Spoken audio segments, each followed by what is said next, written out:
नमस्कार। आज हम एक बहुत ही अहम विषय पर बात करने वाले हैं, नारी का मासिक चक्र। हाँ, ये सिर्फ एक बायोलॉजिकल प्रोसेस नहीं है। ये शरीर, मन और प्रकृति के बीच का एक तालमेल है। बिल्कुल।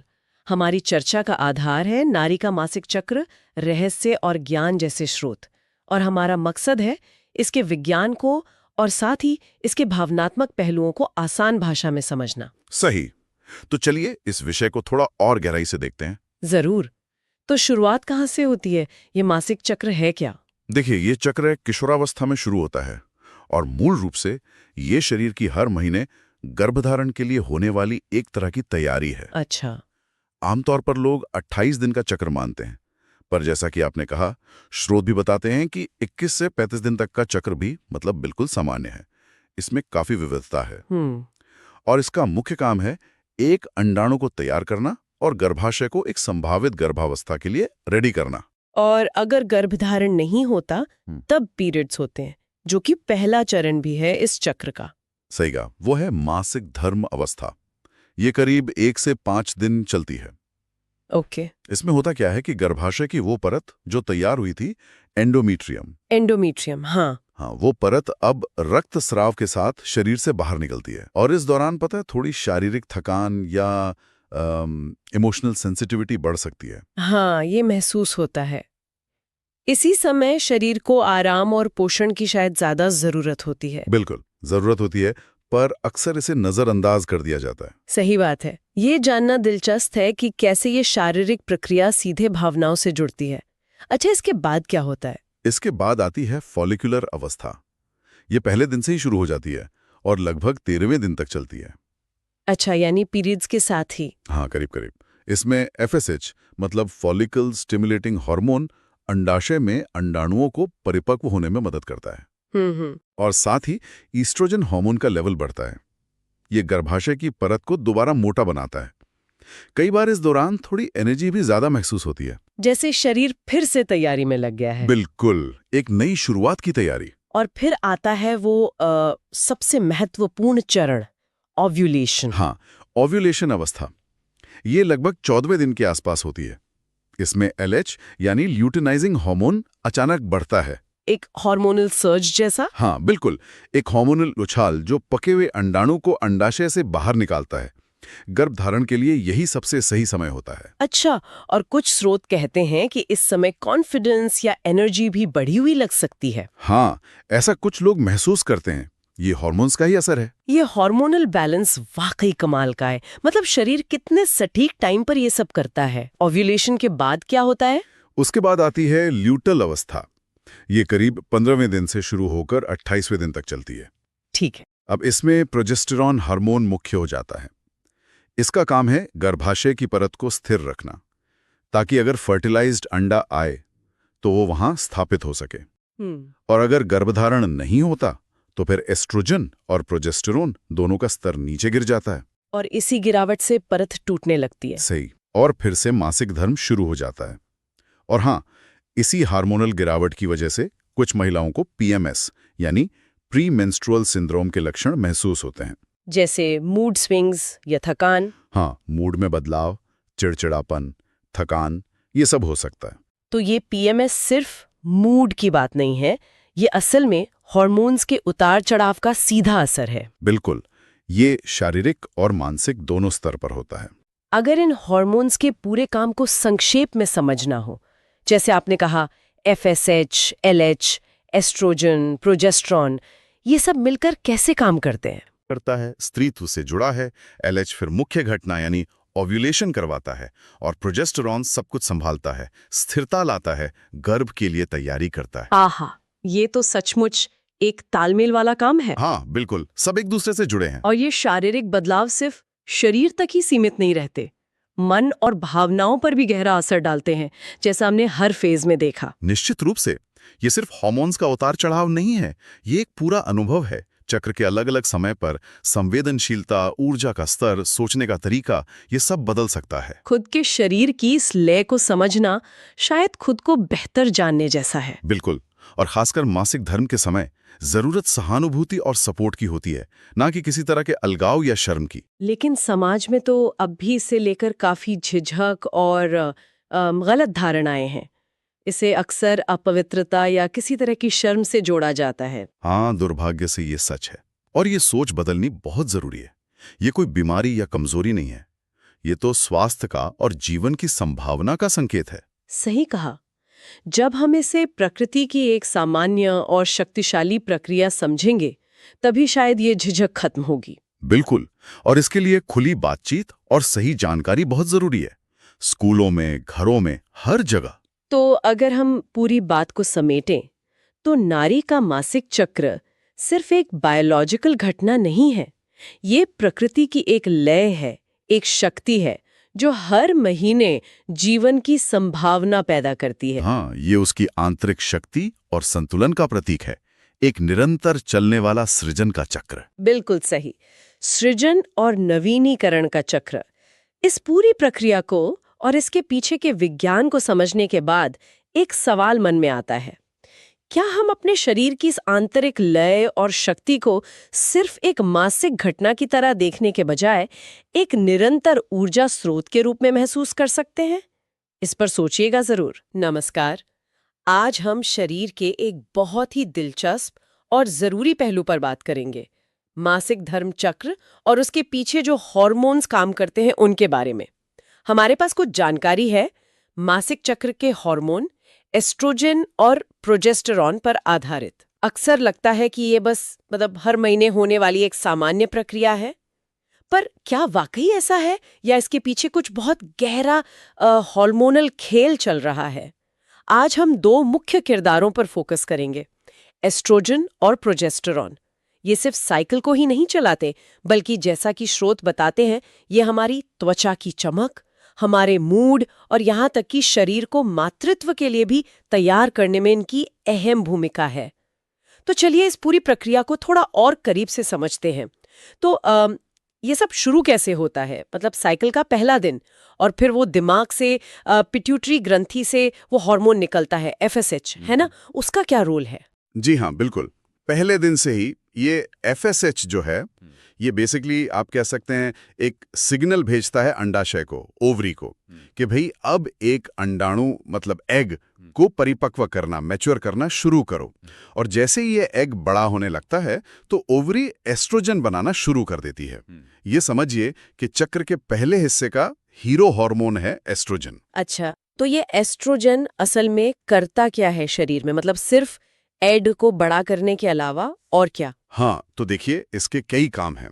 एक तो सबसे जरूरी ये है कि ये यूट्रस की लाइनिंग को, गर्भाशय की परत को मोटा करता है, पोषण से भरपूर बनाता है। मानो किसी संभावित मेहमान, अगर भ्रूण आता है तो उसके लिए एक आरामदायक तैयारी कर रहा हो। स्रोत ये भी बताते हैं कि त्वचा में जो निखार आता है, बालों की सेहत, यहाँ तक के आवाज में भी जो एक कशिश सी महसूस होती है, उसमें भी एस्ट्रोजन का हाथ हो सकता है। अच्छा। और हाँ, मूड पर भी असर डालता है। अक्सर इसे आत्मविश्वास और ऊर्जा बढ़ाने से जोड़ा जाता है, शायद इसलिए क्योंकि ये दिमाग में सेरोटोनिन जैसे न्यूरोट्रांसमीटर पर असर करता है। अरे वाह, ये तो काफी कुछ है इसके जिम्मे। फिर बीच में क्या होता है? वो ओव्यूलेशन वाला मोमेंट कैसे आता है? बिल्कुल, वो भी बड़ा क्रिटिकल पॉइंट है। लगभग 14वें दिन के आसपास जब वो एग पूरी तरह तैयार हो जाता है तो पिट्यूटरी ग्रंथि से एक और हार्मोन निकलता है, LH यानी ल्यूटेनाइजिंग हार्मोन। इसका लेवल एकदम तेजी से बढ़ता है। इसे LH सर्ज कहते हैं, और यही सर्ज वो ट्रिगर है जिससे अंडाणु अंडाशय से बाहर निकलता है। बस इसी को ओव्यूलेशन कहते हैं। अच्छा, ये है ओव्यूलेशन। तो ये साइकिल का टर्निंग पॉइंट हुआ एक तरह से। बिल्कुल, एक अहम पड़ाव। और ओव्यूलेशन के बाद क्या एस्ट्रोजन गायब हो जाता है? नहीं, एस्ट्रोजन बना रहता है, लेवल थोड़ा कम हो सकता है, लेकिन अब स्टेज पर दूसरा मुख्य हार्मोन आता है, प्रोजेस्टेरॉन। अंडाणु निकलने के बाद जो ओवरी का बचा हुआ हिस्सा होता है ना, उसे कॉर्पस ल्यूटियम कहते हैं। हाँ। वही प्रोजेस्टेरोन बनाने लगता है। ओके, तो अब प्रोजेस्टेरॉन की एंट्री, इसका क्या रोल है? ये एस्ट्रोजन से अलग कैसे है? हाँ, प्रोजेस्टेरॉन अब चक्र के दूसरे हिस्से की कमान संभालता है। इसका मुख्य काम है गर्भाशय की उस परत को, जिसे एस्ट्रोजन ने तैयार किया था, उसे प्रेगनेंसी के लिए और ज्यादा स्थिर और ज्यादा रिसेप्टिव बनाना। उसे मेंटेन करना। एग्जैक्टली, उसे बनाए रखना। ये शरीर के तापमान को भी हल्का सा बढ़ाता है, नोटिस किया होगा शायद। हाँ, थोड़ा सा। और भावनात्मक स्तर पर स्रोत बताते हैं कि ये अक्सर शांति, स्थिरता, थोड़ी सुरक्षात्मक भावना से जुड़ा होता है। शायद इसलिए कि शरीर को धीमी गति और आराम के लिए तैयार कर रहा हो अगर प्रेगनेंसी होती है तो। और अगर गर्भधारण नहीं होता है तो फिर क्या? और फिर वो कॉर्पस ल्यूटियम जो प्रोजेस्टेरॉन बना रहा था, वो धीरे धीरे खत्म होने लगता है। इससे प्रोजेस्टेरॉन का लेवल तेजी से गिर जाता है और यही गिरावट गर्भाशय की परत को टूटने का सिग्नल देती है और बस मासिक धर्म यानी पीरियड शुरू हो जाते हैं। और फिर साइकिल दोबारा शुरू। जी बिल्कुल, फिर से पहले दिन से कहानी शुरू। वाह, ये तो सच में एक बहुत ही फाइन बैलेंस है एस्ट्रोजन और प्रोजेस्टेरॉन के बीच का। एक तैयार करता है, दूसरा उसे संभालता है। बिल्कुल सही कहा आपने। और स्रोत भी इस बात पर जोर देते हैं कि यह संतुलन कितना नाजुक, कितना डेलिकेट है। अगर यह गड़बड़ा जाए तो फिर कई तरह की दिक्कतें आ सकती हैं।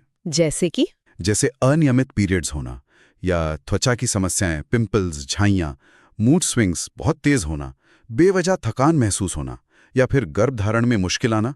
यह सब कहीं ना कहीं हार्मोनल असंतुलन से जुड़ा हो सकता है। तो ये बहुत जरूरी है कि ये बैलेंस बना रहे। इसको बनाए रखने के लिए क्या किया जा सकता है? क्या स्रोत कुछ बताते हैं? हाँ, कुछ व्यवहारिक चीजें हैं जिनका जिक्र है, जैसे पौष्टिक आहार लेना, फल, सब्जियां, और साथ ही कुछ खास चीजें भी बताई गई हैं, जैसे मेथी, तिल, अदरक।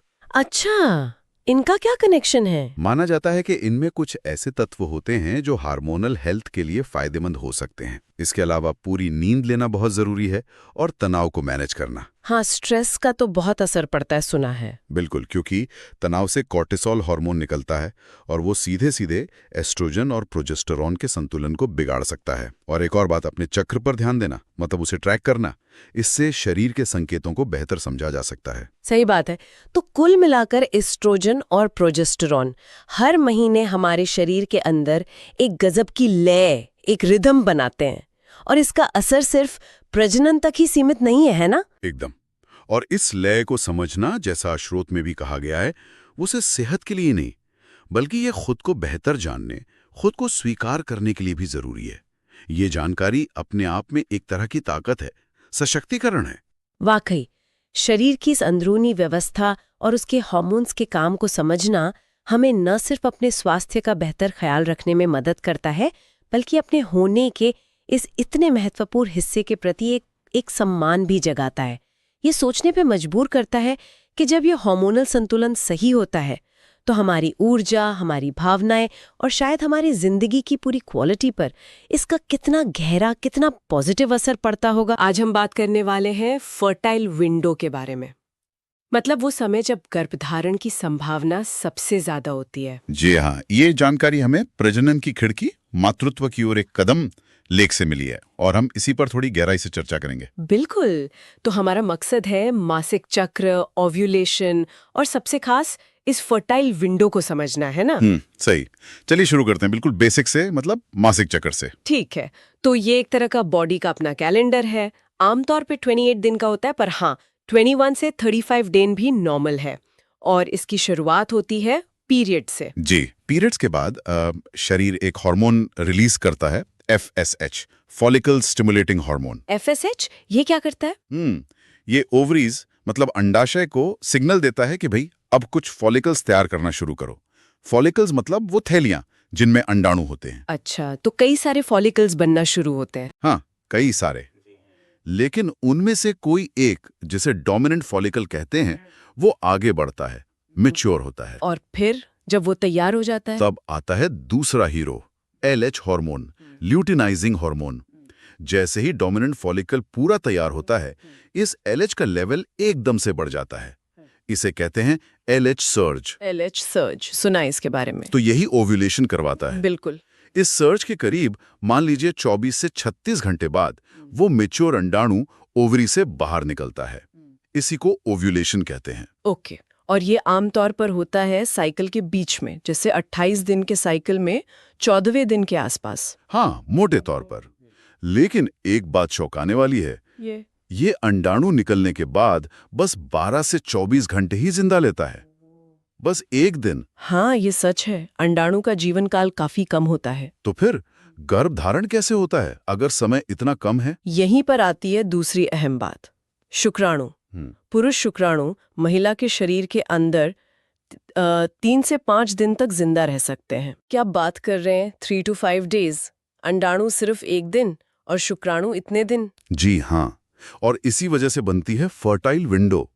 क्योंकि अगर शुक्राणु ओव्यूलेशन से कुछ दिन पहले से ही फलोपियन ट्यूब में मौजूद हैं, तो जैसे ही अंडाणु आएगा फर्टिलाइजेशन हो सकता है। बिल्कुल सही पकड़ा। इसीलिए फर्टाइल विंडो सिर्फ ओव्यूलेशन वाला दिन नहीं है।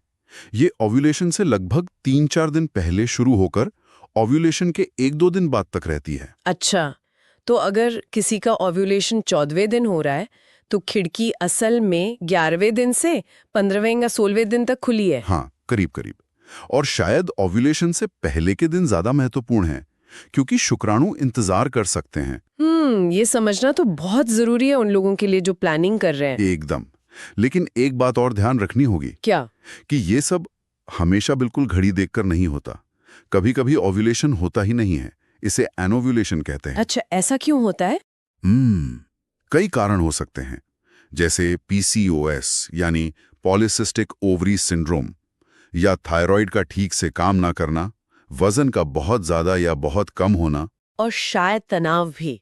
आजकल तनाव तो बहुत है। हाँ, तनाव भी एक बड़ा फैक्टर है।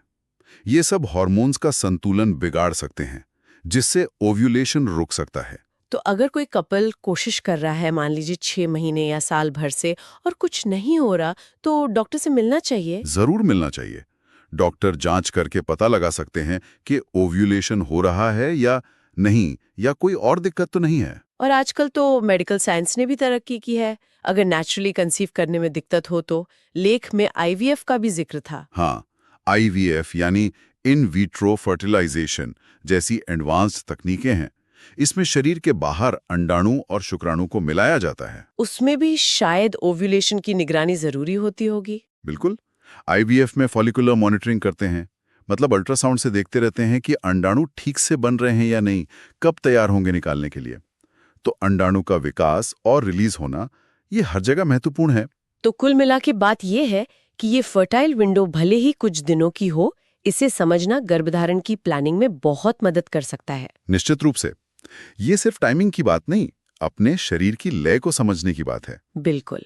अच्छा, इस पूरी बातचीत के बाद हमारे श्रोताओं के लिए सोचने को क्या छोड़ा जा सकता है? कोई एक विचार? एक चीज सोचने लायक है। हम अक्सर अपने शरीर को एक मशीन की तरह देखते हैं ना, ये हार्मोन, वो प्रक्रिया। हाँ, काफी मैकेनिकल लगता है कभी कभी। पर जरा इस नजरिए से देखिए, ये मासिक चक्र, ये फर्टाइल विंडो, ये प्रकृति की कितनी अद्भुत, कितनी बारीक कारीगरी है। हर महीने शरीर जीवन की एक नई संभावना के लिए खुद को तैयार करता है। कितनी सटीकता, कितना संतुलन। सही कहा। ये सिर्फ बायोलॉजी नहीं, एक तरह का चमत्कार है जो हर महीने होता है। बिल्कुल।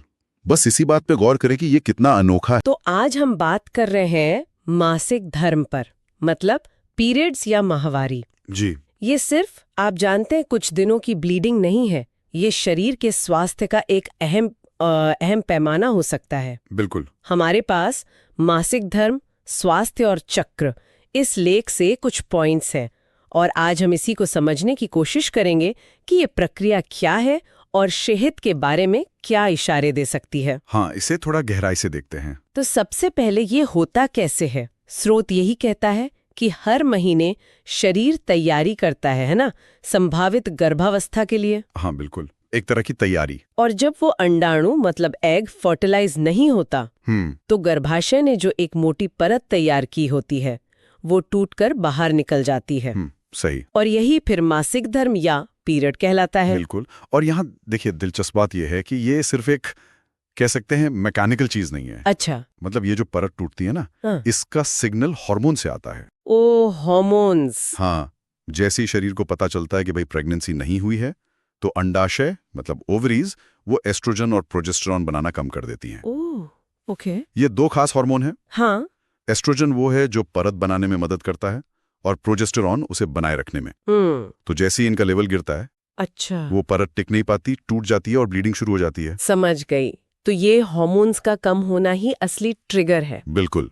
और स्रोत ये भी कहता है कि ये हार्मोनल बदलाव सिर्फ ब्लीडिंग ही नहीं शुरू करते, हाँ, बल्कि दिमाग को अगले महीने के चक्र की तैयारी शुरू करने का सिग्नल भी देते हैं। सही। मतलब एक साइकिल खत्म, दूसरा शुरू होने का सिग्नल। हाँ, और ये चक्र फिर रजोनिवृत्ति तक चलता रहता है, मतलब जब पीरियड्स परमानेंटली बंद हो जाते हाँ हैं। बिल्कुल, मेनोपॉज तक। सिवाय जब प्रेगनेंसी हो तभी रुक जाता है। ठीक है, और इससे कई नाम हैं इसके, है ना? रजास्राव, माहवारी, महीना आना, हाँ, आम भाषा में। और आमतौर पर ये 3 से 5 दिन। हाँ, ये औसत है। किसी को कम, किसी को ज्यादा दिन भी हो सकता है। और निकलने वाले रक्त की मात्रा भी मतलब काफी वेरी करती है। कितनी? स्रोत कुछ बताता है? हाँ, वो कहता है कि सामान्यतः 50 से 200 मिलीलीटर के बीच, पर ये बहुत कुछ व्यक्ति पर और इसकी सेहत पर निर्भर करता है। आपने सेहत का जिक्र किया, ये पॉइंट बहुत जरूरी है मुझे लगता है। शोध भी इस पर जोर देता है कि ये सिर्फ एक शारीरिक प्रक्रिया नहीं, जी हाँ, बल्कि सेहत का आईना भी है ना? बिल्कुल बिल्कुल। इसे कई बार शरीर का 5वां वाइटल साइन भी कहते हैं। जैसे हम टेम्परेचर, ब्लड प्रेशर देखते हैं ना। अच्छा। हाँ, तो अगर हम इसे बड़ी तस्वीर में देखें तो इसमें होने वाली जो अनियमितता है, जैसे साइकिल का बहुत छोटा हो जाना, या बहुत लंबा खिंच जाना, या फिर ब्लीडिंग बहुत ज्यादा होना, या बहुत ही कम होना, या फिर दर्द, असहनीय दर्द होना, या पीरियड्स का अचानक से बंद हो जाना, ये सब चीजें ये किसी अंदरूनी स्वास्थ्य समस्या के संकेत हो सकते हैं। किस तरह की समस्याएं हो सकती हैं? मतलब स्रोत कुछ उदाहरण देता है? स्रोत सीधे बीमारियों के नाम तो नहीं लेता, लेकिन वो इशारा करता है कि ऐसे बदलाव जैसे हार्मोनल असंतुलन की तरफ इशारा कर सकते हैं। ओके। या थायराइड के फंक्शनिंग में कोई गड़बड़ी हो, या पोषण की कमी हो, या बहुत ज्यादा स्ट्रेस हो। हाँ, स्ट्रेस का तो बहुत असर पड़ता है, सुना है। हाँ बिल्कुल। तो इसीलिए अपने साइकिल पर ध्यान देना बहुत जरूरी है।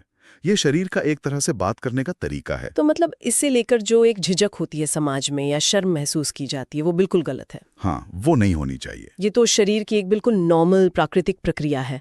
और अपने साइकिल के पैटर्न को समझना, उसमें क्या बदलाव हो रहे हैं उस पर ध्यान देना, ये तो अपने स्वास्थ्य के प्रति जागरूक होना हुआ। निश्चित रूप से इसे सामान्य मानना, और अगर कोई दिक्कत लगे तो उसके बारे में बात कर पाना, डॉक्टर से सलाह लेना ये जरूरी है, ताकि अगर कोई असामान्य बात हो भी तो समय पर पता चल जाए और मदद ली जा सके। तो संक्षेप में कहें तो मासिक धर्म सिर्फ ब्लीडिंग नहीं है, ये हार्मोन से चलने वाली एक जटिल पर प्राकृतिक शारीरिक प्रक्रिया है जी, जो न सिर्फ प्रजनन स्वास्थ्य बल्कि हमारी ओवरऑल हेल्थ का भी एक महत्वपूर्ण इंडिकेटर है। बिल्कुल सही। अपने साइकिल को समझना और किसी भी असामान्य बदलाव पर ध्यान देना ये बहुत जरूरी है। हाँ, और यहाँ एक बात सोचने वाली है। जैसे स्रोत बताता है कि कैसे हार्मोनल बदलाव पीरियड शुरू करते हैं और अगले साइकिल का संकेत देते हैं। हाँ, हमने शारीरिक लक्षणों और स्वास्थ्य संकेतों की तो बात कर ली, पर क्या ये जो हर महीने हार्मोन्स में उतार चढ़ाव आते हैं, क्या ये हमारे मूड पर, हमारी एनर्जी लेवल पर, या शायद दुनिया को देखने के हमारे नजरिए पर भी सूक्ष्म तरीकों से असर डालते होंगे, जिन पर हम आमतौर पर ध्यान नहीं देते या जिन्हें हम शायद ठीक से समझ नहीं पाते?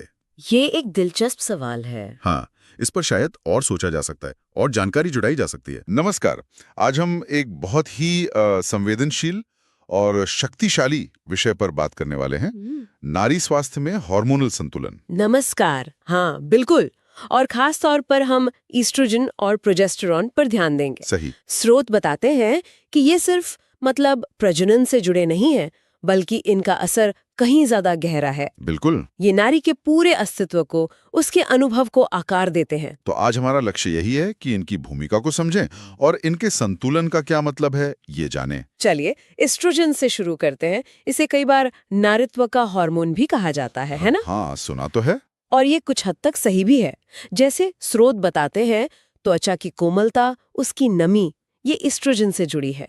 ये कोलेजन बनाने में मदद करता है। अच्छा, कोलेजन। और बालों का घनत्व, चेहरे के फीचर्स? हाँ, मुलायम नैन नक्श, बालों का घनापन, यहाँ तक कि शरीर का जो एक खास आकार होता है, उसमें भी एस्ट्रोजन का हाथ होता है। ये तो हुई बाहरी बातें, लेकिन अंदरूनी तौर पर भी तो ये महत्वपूर्ण है, जैसे प्रजनन अंगों के विकास के लिए। निश्चित रूप से उनका सही विकास, उनकी मजबूती, ये तो है ही, पर एक और चीज है जिस पर शायद कम ध्यान जाता है, हड्डियां। हड्डियां कैसे?